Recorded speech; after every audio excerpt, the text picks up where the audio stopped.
Good morning. तो आज के আমরা ভারতের সংবিধানে পার্ট 3 ভিডিও নিয়ে চলে এসেছি। আগে আমরা পার্ট 1 এবং পার্ট 2 তে ভারতীয় সংবিধান নিয়ে কিছু প্রশ্ন আলোচনা করেছি। তো আমাদের উদ্দেশ্য হচ্ছে ভারতের সংবিধান থেকে সমস্ত গুরুত্বপূর্ণ প্রশ্ন উত্তরগুলো আলোচনা করে নেওয়া ওয়ান লাইনার কোশ্চেন অ্যান্সারের মাধ্যমে, যাতে করে আমরা খুব তাড়াতাড়ি রিভিশন করতে পারি। তো সময় নষ্ট না করে আমরা শুরু করি। চলো, ভারতের সংবিধান পার্ট 3। সংবিধানে কোন ধারায় বলা আছে যে মৌলিক অধিকার খর্ব হলে ভারতের যে কোনো নাগরিক সরাসরি সুপ্রিম কোর্টে দ্বারস্থ হতে পারেন? 32 নম্বর ধারা তাদেরকে সেই পারমিশন দেয়। 32 নম্বর ধারা তাদেরকে সেই পারমিশন দিচ্ছে যে তারা সুপ্রিম কোর্টের দ্বারস্থ হতে পারে মৌলিক অধিকার খর্ব হলে। ভারতের সংবিধানে মৌলিক অধিকারের ধারণা কোন দেশের সংবিধান অনুসরণ করে গ্রহণ করা হয়েছে? এই প্রশ্নের উত্তর আগেই আলোচনা করা হয়েছে, তবু আরেকবার দেখে নিচ্ছি। ভারতের সংবিধানে মৌলিক অধিকারের ধারণা কোন দেশের সংবিধান অনুসরণ করে গ্রহণ করা হয়েছে? এটা মার্কিন যুক্তরাষ্ট্র।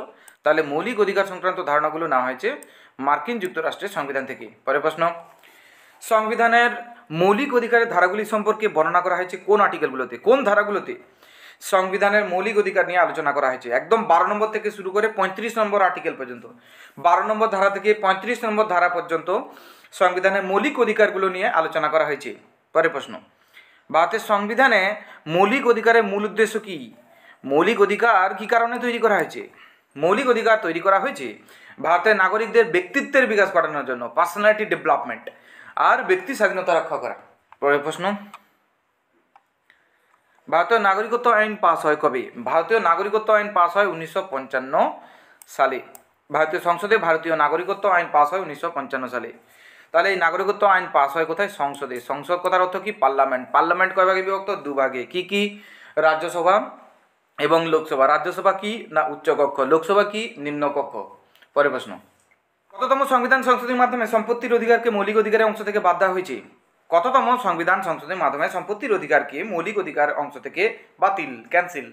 সম্পত্তির অধিকার যেটা আগে ছিল মৌলিক অধিকারের অন্তর্গত, এটা এখন বাদ, পুরোপুরি বাদ, ক্যান্সেল। তো 44তম সংবিধান সংশোধনের মাধ্যমে সম্পত্তির অধিকারকে মৌলিক অধিকার থেকে পুরোপুরি ছাঁটাই করে দেওয়া হয়েছে। 44তম সংবিধান সংশোধনের মাধ্যমে সম্পত্তির অধিকার মৌলিক অধিকার অংশ থেকে বাদ দেওয়া হয়েছে, এটা তো আমরা জানলাম। এই 44তম সংবিধান সংশোধনী কত সালে হয়েছিল? এই 44তম সংবিধান সংশোধনী 1978 সালে হয়েছিল। কবে? 1978 সালে। তাহলে বর্তমানে মৌলিক অধিকার কটি?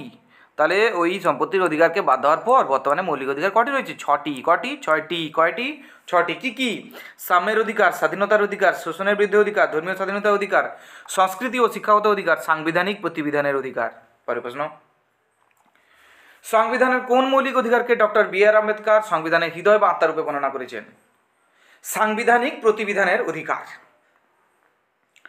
আর ভারতের সংবিধানের প্রস্তাবনাকে ভারতের সংবিধানের আত্মা বলেছেন ঠাকুরদাস ভার্গব। তাহলে ঠাকুরদাস ভার্গবই বলেছেন কিন্তু যে সংবিধানের প্রস্তাবনা সেটাই হলো ভারতের সংবিধানের আত্মা। এদিকে ডক্টর বি.আর. আম্বেদকর বলছেন আত্মা কোনটা? না হচ্ছে ওই মৌলিক অধিকারকে। মৌলিক অধিকারগুলি বলবৎ করার ক্ষমতা রয়েছে কার? এই মৌলিক অধিকারগুলো কার্যকরী করার ক্ষমতা রয়েছে কার? Supreme court. Supreme court. মৌলিক অধিকারগুলি সংশোধনের ক্ষমতা রয়েছে কার? সংশোধনের ক্ষমতা রয়েছে সংসদের। কার্যকরী করবে সুপ্রিম কোর্ট, কিন্তু এটা সংশোধন করবে একমাত্র সংসদের হাতে। সংসদ বলতে পার্লামেন্ট। কোনো মৌলিক অধিকারকে পাল্টে দেওয়া হলো, চেঞ্জ করে দেওয়া হলো, স্থগিত করে দেওয়া হলো, বাতিল করে দেওয়া হলো, তাহলে সেটা করবে কে? সংশোধন করবে কে? সংসদ। কোনো মৌলিক অধিকার এক্সট্রা আনা হবে, তাহলে সেটা হেল্প করবে কে? সংসদ। সংসদই একমাত্র আছে সংশোধন করার। তাহলে মৌলিক অধিকার সংশোধন করবে কে? না সংসদ। সংশোধন সংসদ। কবে শিক্ষার অধিকারকে মৌলিক অধিকারের মধ্যে অন্তর্ভুক্ত করা হয়? কবে শিক্ষার অধিকারকে মৌলিক অধিকারে অন্তর্ভুক্ত করা হয়? শিক্ষার অধিকার আগে কিন্তু মৌলিক অধিকারের মধ্যে ছিল না। 2010 সালে 1 এপ্রিল 2010 সালে 1 এপ্রিল শিক্ষার অধিকারকে মৌলিক অধিকারের অন্তর্ভুক্ত করা হয়। কোন মৌলিক অধিকারের মধ্যে শিক্ষার অধিকারকে অন্তর্ভুক্ত করা হয়? না এটা স্বাধীনতার অধিকার। আমরা আগেই জেনে নিলাম যে সাম্যের অধিকার ছিল, স্বাধীনতার অধিকার ছিল, শোষণের বিরুদ্ধে অধিকার ছিল, ধর্মীয় স্বাধীনতার অধিকার ছিল, সংস্কৃতি ও শিক্ষাগত অধিকার ছিল, সাংবিধানিক প্রতিবিধানের অধিকার। শিক্ষার অধিকার এটা কার মধ্যে পড়ে? ওই 6টি অধিকারের মধ্যে, মৌলিক অধিকারের মধ্যে স্বাধীনতার অধিকারের মধ্যে পড়ে। সংবিধানের কত নম্বর ধারায় শিক্ষার অধিকারকে মৌলিক অধিকারে স্বীকৃতি দেওয়া হয়েছে? শিক্ষার অধিকারকে মৌলিক অধিকারের মধ্যে তো ঢুকানো হলো, সেটা কোথায় ঢুকানো হয়েছে? না 21A আর্টিকেল 21A এইখানে ঢুকানো হয়েছে। তাহলে প্রশ্ন ছিল সংবিধানে কত নম্বর ধারায় শিক্ষার অধিকারকে মৌলিক অধিকারে স্বীকৃতি দেওয়া হয়েছে? না 21A। উত্তর হবে 21A। পরের প্রশ্ন, শিক্ষার অধিকার আইনের মাধ্যমে কেন্দ্র সরকার ও প্রতিটি রাজ্য সরকার কত বছরের শিশুদের জন্য অবৈতনিক মানে কোনো টাকা দিতে হবে না এবং বাধ্যতামূলক বুনিয়াদী শিক্ষা মানে প্রাথমিক শিক্ষাটা অবশ্যই জরুরি। শিক্ষার অধিকার আইনের মাধ্যমে কেন্দ্র সরকার ও প্রতিটি রাজ্য সরকার কত বছরের শিশুদের জন্য অবৈতনিক ও বাধ্যতামূলক বুনিয়াদী শিক্ষার সংস্কার করতে অঙ্গীকারবদ্ধ হয়েছেন। তারা প্রমিস করেছেন শিশুদেরকে অবৈতনিক মানে হচ্ছে বিনা বেতনে মানে কোনো পয়সা দিতে হবে না, ফিস দিতে হবে না, এবং এটা করা জরুরি। বাচ্চাদেরকে বা শিশুদেরকে অবশ্যই শিক্ষা প্রদান করতে হবে। তারা এভাবে প্রতিশ্রুতি দিয়েছেন। কত বছরের শিশুদের জন্য তাহলে যে এই অঙ্গীকার করেছেন? না 6 থেকে 14 বছরের সমস্ত শিশুদের জন্য। সংবিধানের 21A নম্বর ধারা অনুযায়ী বা শিক্ষার অধিকার আইন অনুযায়ী বেসরকারি স্কুলে দুস্থ শিশুদের জন্য কত শতাংশ আসন সংরক্ষণ রাখা বাধ্যতামূলক? 25%, 25%। দেখো তাহলে শিক্ষার অধিকার আইন যেটা হচ্ছে 21A আর্টিকেলে ঢোকানো হয়েছে এবং এই আর্টিকেল বলে দেয় যে যত বেসরকারি স্কুল আছে সেখানে কিন্তু দুস্থ শিশুদের জন্য অর্থাৎ যারা গরিব তাদেরকে কিন্তু শিক্ষা থেকে বঞ্চিত করা যাবে না। তো তাদের জন্য 25% সিট বা আসন সংরক্ষণ রাখতেই হবে, রাখতে বাধ্য যে কোনো বেসরকারি স্কুল। তোমরা ইংলিশ মিডিয়াম ফিল্ম যদি দেখে থাকো তাহলে সেটা বুঝতে পারবে সবচেয়ে ভালো। ওই ফিল্মে কিন্তু তোমরা দেখতে পাবে 25% আসনের কথা বলা হয়েছে। শিক্ষার অধিকার আইন অনুযায়ী প্রাথমিক স্কুল লোকবসতি থেকে কত দূরত্বের মধ্যে থাকা উচিত? এই শিক্ষার অধিকার আইন মানে 21A মানে 21A ধারা, এই ধারা বলে দেয় যে প্রাথমিক স্কুল লোকবসতি থেকে কত দূরত্বের মধ্যে থাকতে হবে? না 1 কিলোমিটার মধ্যে থাকতে হবে। বাচ্চা শিশু 6 থেকে 14 বছর যেখানে কম্পালসারি যেতেই হবে পড়াশোনা করতে, তাহলে কি হবে? বেশি দূরত্ব রাখা যাবে না, 1 কিলোমিটার মধ্যে প্রাইমারি স্কুল রাখতেই হবে বা প্রাথমিক স্কুল রাখতেই হবে।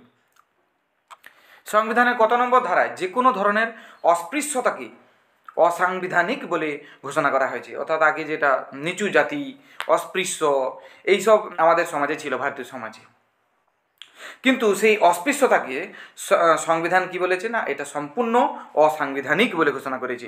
কত নম্বর ধারায় এটা বর্ণনা করেছে? 17 নম্বর ধারায়। 17 নম্বর ধারায় কিন্তু এটা বলা আছে যে অস্পৃশ্যতা বলে কোনো জিনিস নেই ভারতে। সাম্যের অধিকারের কথা কত থেকে কত ধারার মধ্যে উল্লেখ আছে? সাম্যের অধিকার 14 থেকে 18 ধারা। তাহলে মোট কটা আর্টিকেল হলো? তাহলে সাম্যের অধিকার কিন্তু 14 থেকে 18 ধারার মধ্যে রয়েছে। এটাও কিন্তু মৌলিক অধিকার 14, 15, 16, 17, 18 মোট 5টি ধারা রয়েছে সাম্যের অধিকার নিয়ে ব্যাখ্যা করার জন্য। স্বাধীনতার অধিকারের কথা কত নম্বর ধারা থেকে কত নম্বর ধারার মধ্যে রয়েছে? স্বাধীনতার অধিকার অবশ্যই 18 পরে হবে, তার মানে কি হবে? 19, 20, 21, 22 4টি। তাহলে সাম্যের অধিকার ছিল 5টি, স্বাধীনতার অধিকার এখানে 4টি ধারাতে এখানে বর্ণনা করা আছে। 19, 20, 21, 22 স্বাধীনতার অধিকারের কথা বলা আছে। স্বাধীনতার অধিকার। ভারতীয় নাগরিকদের মৌলিক স্বাধীনতা প্রদানের কথা বলা আছে কোন ধারায়? ভারতীয় নাগরিকদের মৌলিক স্বাধীনতা প্রদান করতে হবে এই কথা বলা আছে কত নম্বর ধারায়? 19 নম্বর ধারায়। যে সমস্ত নাগরিকদের মৌলিক স্বাধীনতা প্রদান করতে হবে, 19 নম্বর ধারা বলে এটা। ভারতীয় নাগরিকদের মৌলিক স্বাধীনতার অধিকার কি? তাহলে নাগরিকদের আবার মৌলিক স্বাধীনতার অধিকারকে 6 ভাগে ভাগ করা হয়েছে।